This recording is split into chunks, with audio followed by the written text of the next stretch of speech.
Hello Leo, welcome dito sa aking channel, Kapalaran 888. Welcome. Alamin natin yung random message para sa'yo. Ano ba yung gustong iparating sa'yo ng universe, emotional, financial, spiritual, or anything na pwedeng makatulong sa'yo. Okay. Leo.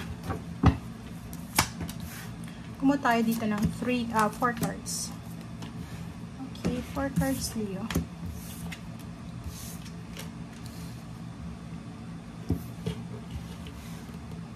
Okay guys, so meron kang Princess of Swords, meron kang High Priestess Leo, and then meron kang 3 of Cups.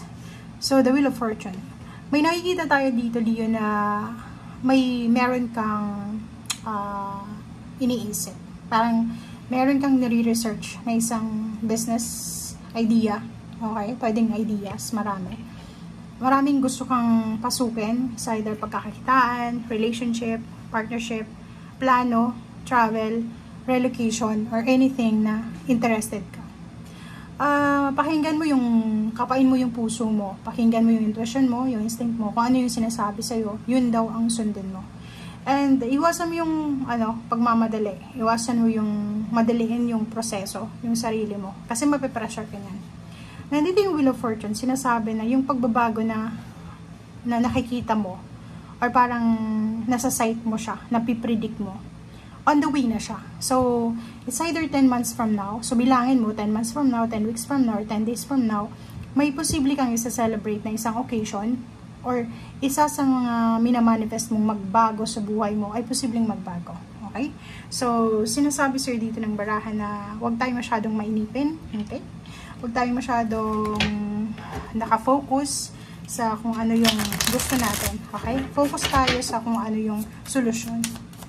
And yun, go with the flow.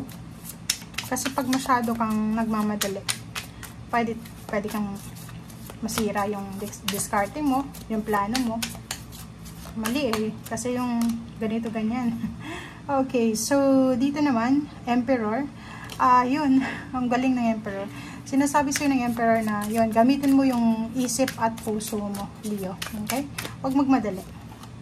And nandito naman yung, ganun din, High Priestess and Emperor. So, double confirmation yung High Priestess. So, ibig sabihin, pag-isipang mabuti. Kasi, etong mga nangyayari sa'yo sa ngayon, like, may mga delays siguro, delays or setbacks, or may mga kailangan kang i-overcome, may hidden message ang universe para dyan. So, siguro it's a redirection. May gusto ka na puntahan, may gusto kang pasukan na business or company, pero ang sabi sa'yo ng universe, hindi ito para sa'yo. Hindi ito magandang environment, so hindi mo na kita papapasukin dyan, parang ganyan. So, yun. Okay. Ang galing na. Basta expect the unexpected and let go, let God. Go with the flow. Meron ditong pagbabago na pwedeng magdala ng celebratory energy. So ngayon, ano lang muna tayo, relax muna. Okay? Okay, so yun, wow. Leo, nakikita ko sir dito na sobra-sobra kang nakafocus sa ginagawa mo. Okay? May ibang Leo dito na sawang-sawa na sila sa lugar kung nasan sila.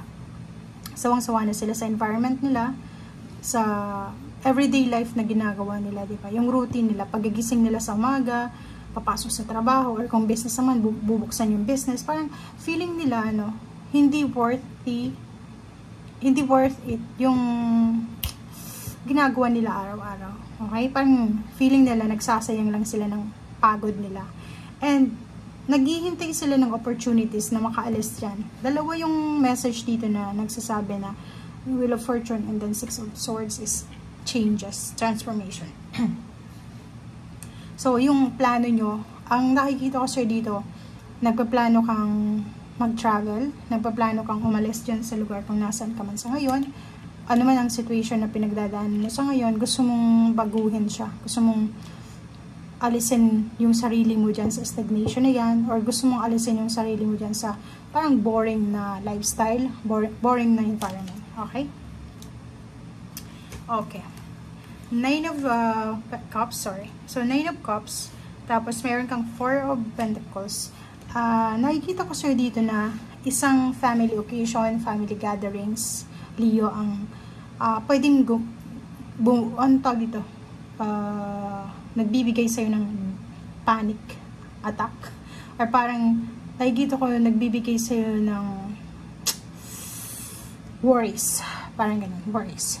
Okay, so yun yung good term dito, worries. Pag-aalala. It's either birthday celebration ng family member, it's either wedding anniversaries, it's either may kailangan kang bayaran, ang dami-dami mong obligations dito. So, nakikita natin na yun yung dahilan kung bakit kailangan mag-ipon ng pera. So, isa din sa focus mo sa ngayon is yung kailangan mong magtipid, kailangan mong mag-ipon ng pera, and kailangan mong makaalis dito sa 8 of Swords na to. Kasi financially parang sobrang higpit, sobrang higpit ng financial status mo sa ngayon. Okay? So, merong Hierophant dito. May mga naiisip ka na tao, community, association na pwedeng makatulong sa'yo. Gusto mong makipag-partner, gusto mong mag-create ng business, gusto mong humingi ng tulong sa isang individual. Pero nakikita ko sa'yo dito, ihanda mo yung sarili mo kasi hindi lahat ng taong pagsasabihan mo ng plano mo sa buhay, lalo na usaping business or work, ay interesado sila. Okay? Okay, so, Knight of Cups. So, kung single ka, sinasabi dito na posibleng makatanggap ka ng mga proposal, wedding proposal, engagement, mga contract marriages, parang ganun.